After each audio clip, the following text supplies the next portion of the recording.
Dimanche soir, à l'aéroport international d'OR Tambo à Johannesburg, les agriculteurs blancs afrikaners et leurs familles n'ont pas souhaité partager leurs sentiments à quelques heures du départ. Ils ont embarqué à bord d'un vol affrété par les États-Unis pour un voyage qui se veut sans retour.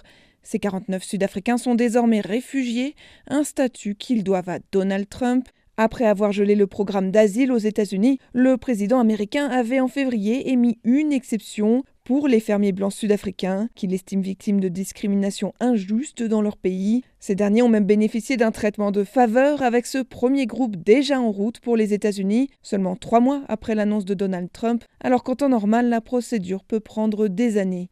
De son côté, le gouvernement sud-africain, qui ne cesse de dénoncer des allégations de discrimination infondées, n'a cependant pas cherché à s'opposer au départ de ses familles et à faciliter un passage à l'aéroport sans encombre. Joséphine Klockner, Johannesburg, RFI. Maintenant, on essaie d'aller en Afrique du Sud rapidement.